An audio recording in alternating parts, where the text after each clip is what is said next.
And just like that, we are back for yet another installment of the Rick Chappell podcast. It's been more than a minute. It's been so long that I sound epic. Let's turn off all those crazy effects. It's become almost a feature at this point that in the beginning 2 seconds of the podcast, because I just hit go here and then we're off, you hear my fully processed vocal, which has, reverb and stuff, because I'm usually singing, not talking crap.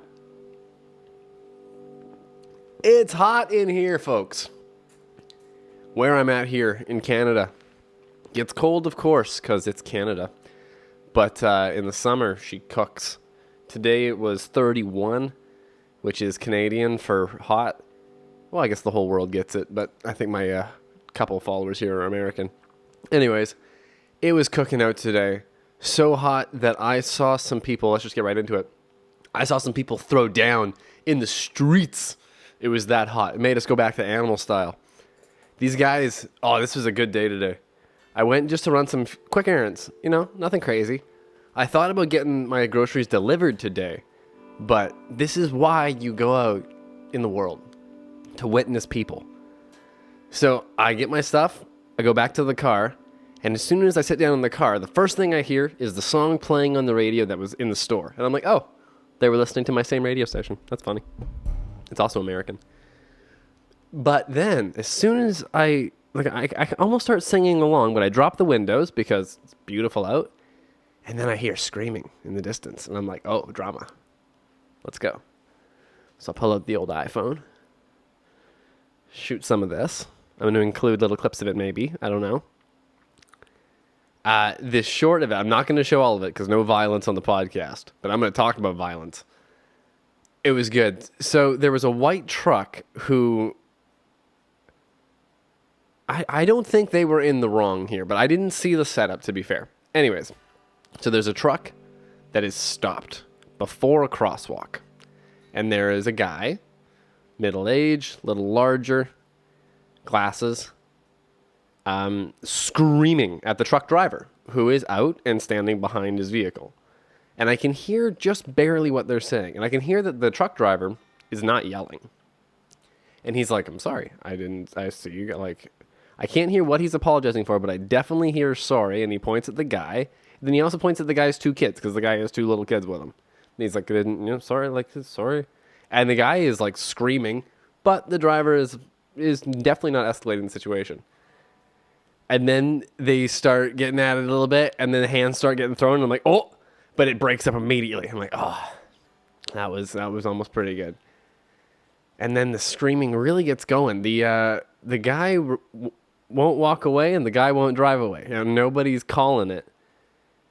And then, what was the big moment? The big moment was the driver almost got back in the car, and then the guy walks right back up. The guy's like, the other dude, the guy who's screaming the most. I just keep, both characters are just the guy. The screamer is definitely antagonizing the whole situation. Like, that is for sure. There's one person escalating and one person who's just like, I didn't mean to. And then... the driver snaps, and he's like, "No, dude, I could destroy you." Like, he started being like, "I could just mess you up," because the driver's a bigger guy. Like, for sure, like one of these dudes was physically fit and one wasn't. So the fact that the one that wasn't was the one that wanted to fight in the street, I was pretty shocked at. And then eventually they just started fighting in the street, and glasses became no glasses. And then the driver walked away. Like, literally, all he had to do was get in one good punch, and then he walked away. Like, the guy didn't even really want to fight, I could tell. So, dude drives away, and then the guy, saunters off, because this is clearly not the time he's been slapped in front of his children for being a loudmouth. And it was just a great little glimpse of humanity. Oh, fun times. What else happened today? It was a good day. Oh, I also, this is going to sound like not a good day, but hey, it all leads somewhere. I lost my car, you could say, for a couple days here. Didn't lose the car. I lost my parking spot. They're redoing the roof. So, I get to finally have a parking spot again in maybe a week. But for the week, I gotta ditch my car somewhere. And I'm just gonna Uber to work for a couple days, maybe walk home in this scorching heat. We'll see what we do. Done worse. This Axe Effects patch I'm gonna mention real quick isn't my usual one. I didn't even make this. It's Factory 209. Anyways, what have we been chatting about? We've been all over the place a little bit. It's hot. I mentioned that for sure. I was gone for a very long time. In no small part because I was gone for a little while. I went on a huge trip down to America. That's why I keep talking about it so much, probably. That great land. And, yeah, where did we go? My buddy and I hopped in his Jeep, and we basically lived in it for a couple of weeks. A week.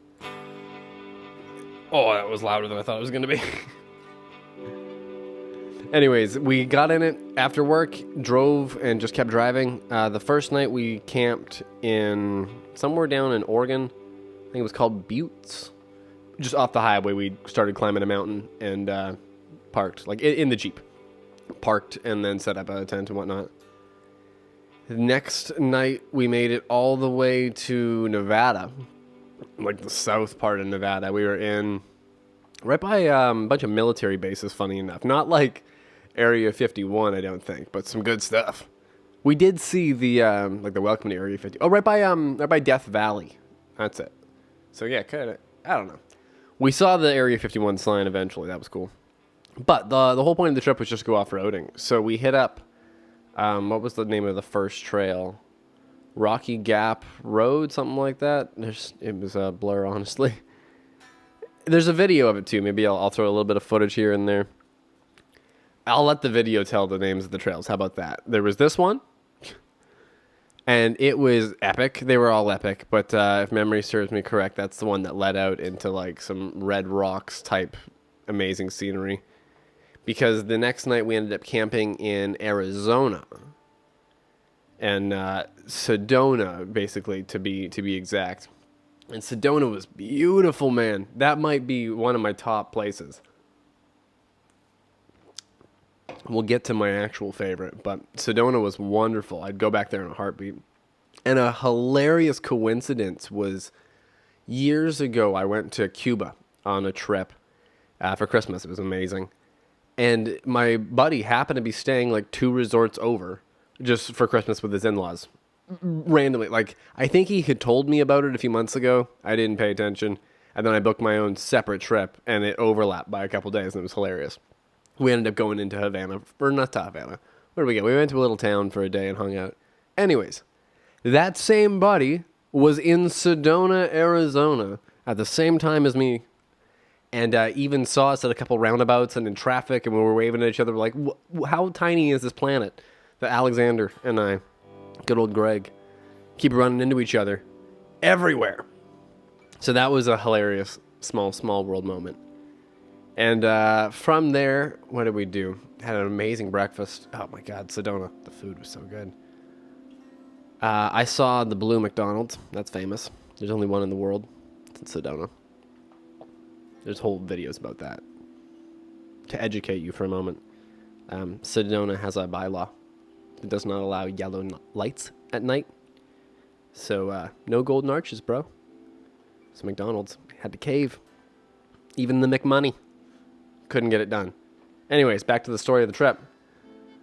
Where did we go from Sedona? Good Lord. We went to California. That's it. And California overall, that's my number one place, I think, in the world.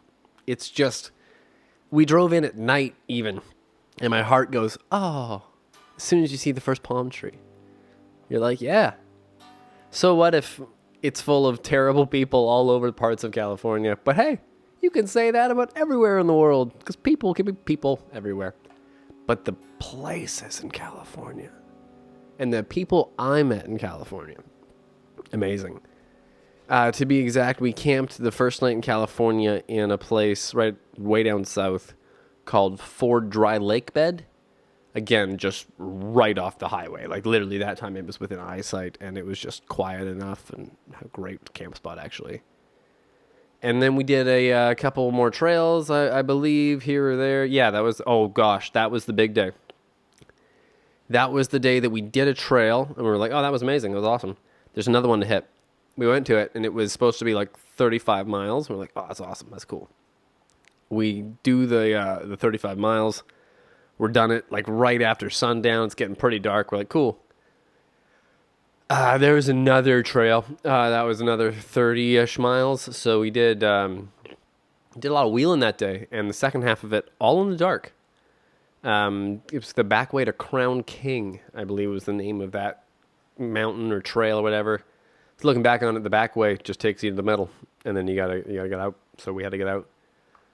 And then that night, I think we made it to a hotel. We were going to try to camp near the beach, but it turns out pretty much all the beach in California is taken, or at least in the south where we were.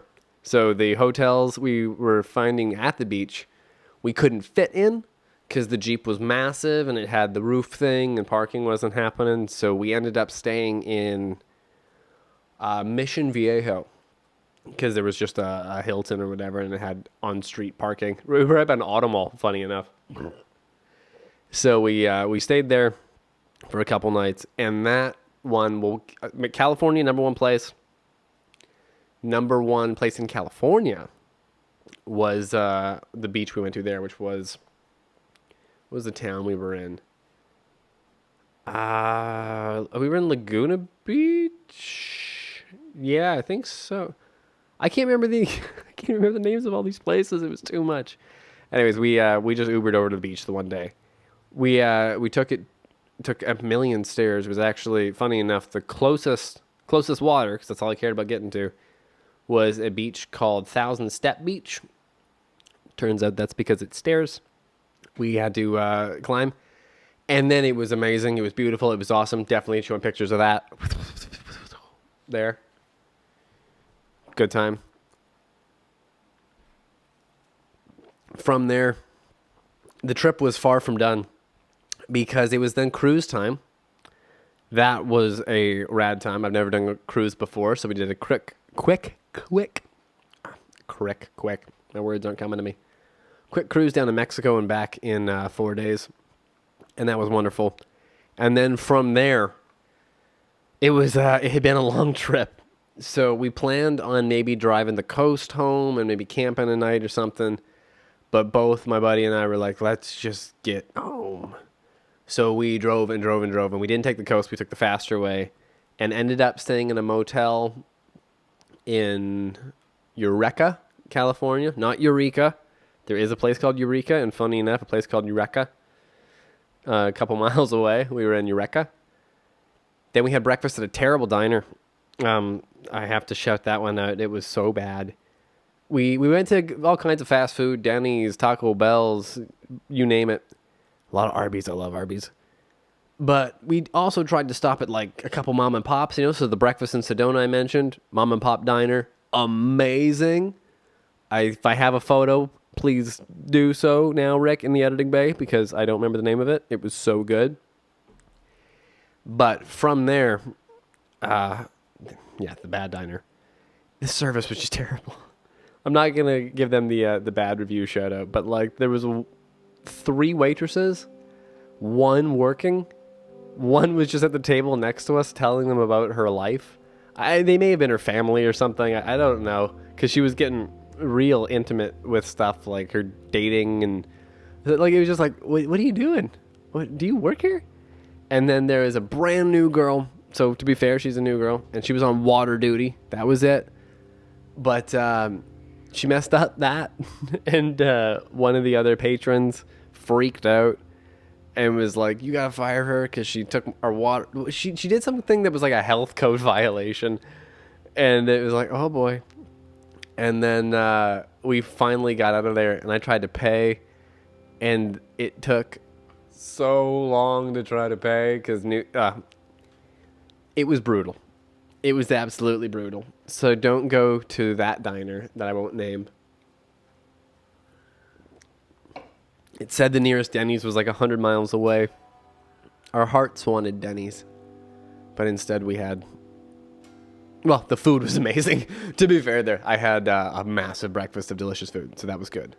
But the service was bad. Anyways, we just drove straight home from that point. The trip story really ends with a whimper because we front-loaded it with amazingness to such an extent that it was a burnout, essentially, and then we had to get back. So that's part of the reason for the big break of the podcast. The other part of the reason for the big break, I joined a couple more bands. So I was playing live a bunch more. I did 2 shows with a Journey tribute I'm no longer with. It was just like a temporary thing for me. But it was fun. So I learned like 20 Journey songs for 2 nights of live performance, and then I'll never play them again. But yeah, I got like 2 riffs I like now out of the whole thing. Separate Ways. It's fun. Then the other one is David Bowie. And we just had our first gig of that just the other week here.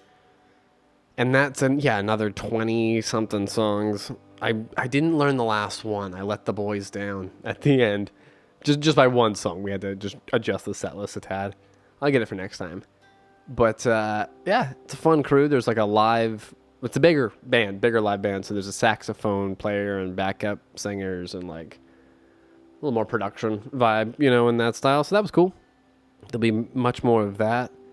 And the other live band that's coming up here is an original thing that I've been plucking away at. A buddy of mine who lives miles away up north here in Canada. Not way up north, but it's about a 3-hour-ish drive from where I'm at least, to his place.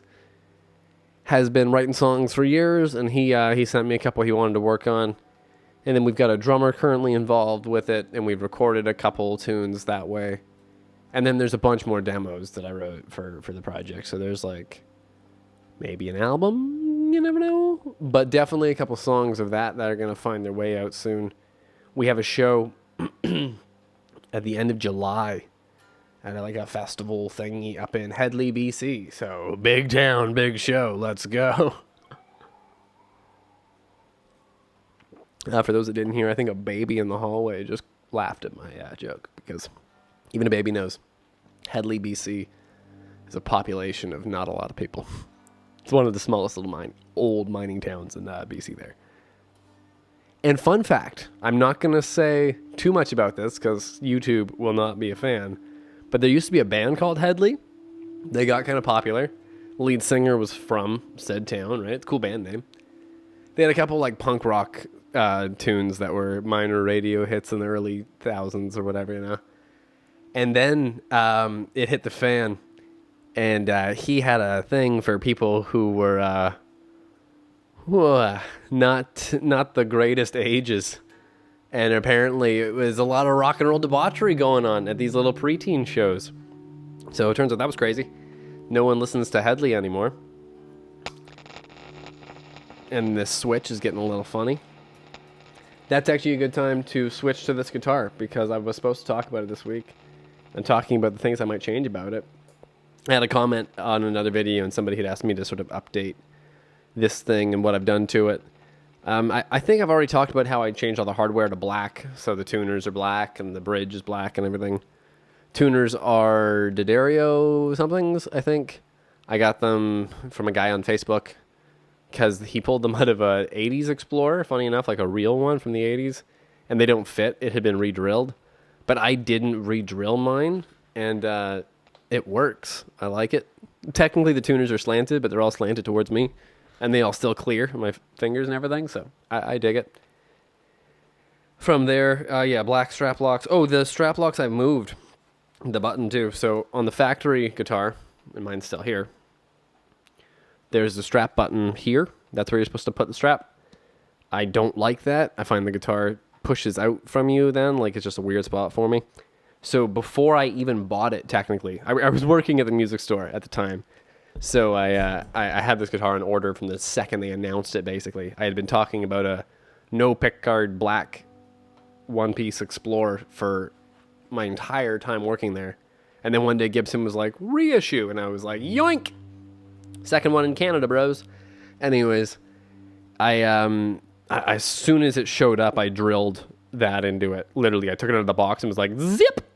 Then I put a strap on it, and stood it up. And I think some of my coworkers were like, so you haven't paid for it yet. And I was like, well, this is happening. So I wanted to put it on, and it had to fit right. And I knew this was going to be a thing. I've had Explorers in the past, so I put it exactly where I prefer it, you know? And yeah, beyond that, the other things that I may change, that switch, if it makes noises like that too often.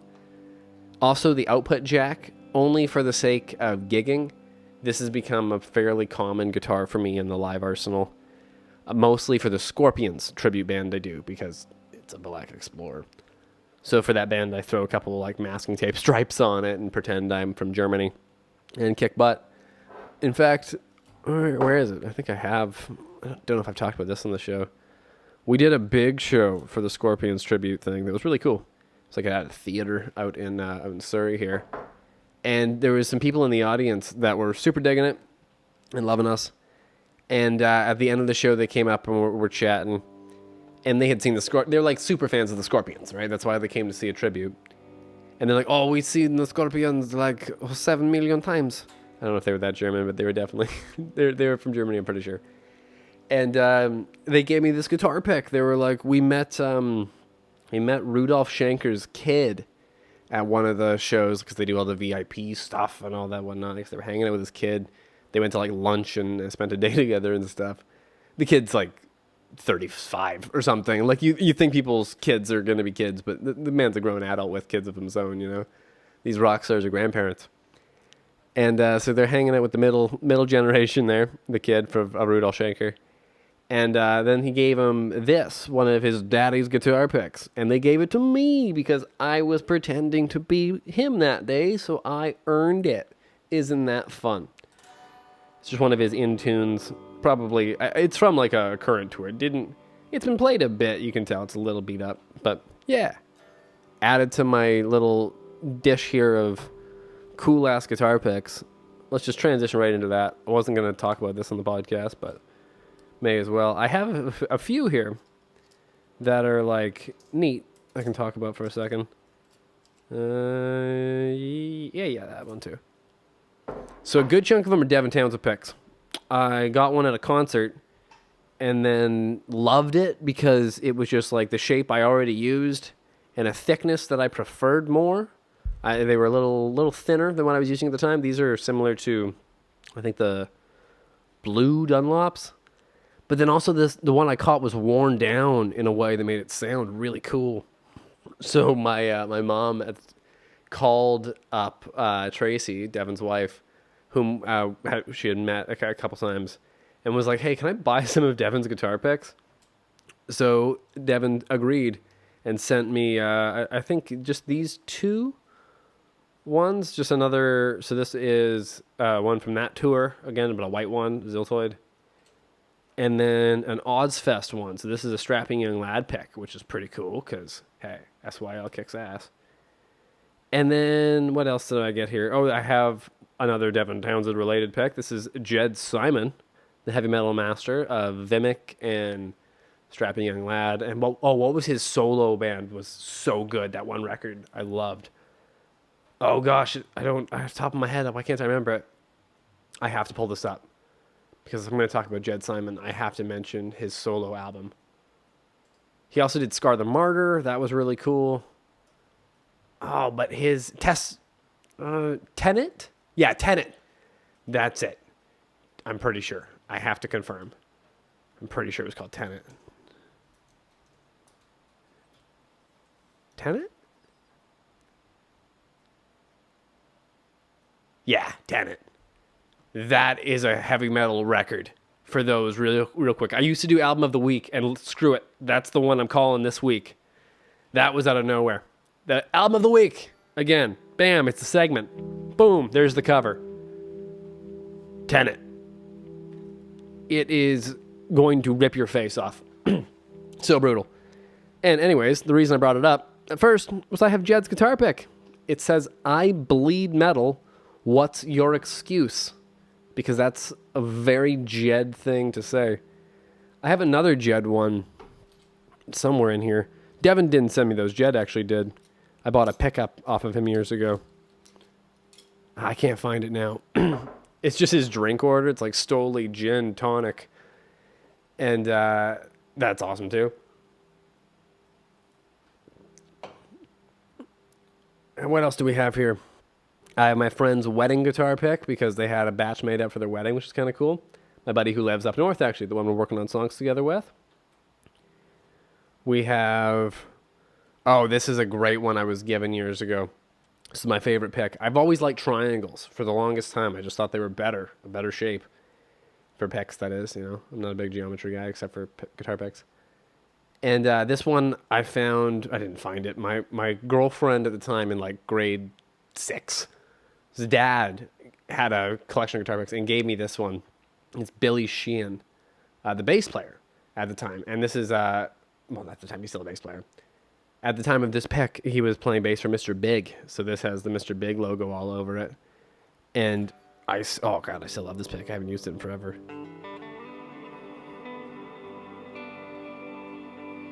It's got a great amount of flex to it. And I've never really played bass with it, but I used to play guitar with it all the time. And then the cool one, the big baddie here. I don't use this one often because I value it a little too much for a guitar pick. Because it's Billy Gibbons. It's the man from the top. How can you not love that one? And it's worn and it's good. And I'm putting it right back in the dish. I basically only use it with my my old Les Paul reissue. Not an old Les Paul, but it's a 58 reissue from the 2020s. And it's such a good vintage guitar. It's got that ZZ Top vibe, you know? But anyways, that's my collection of cool guitar picks and a random return of our Album of the Week segment.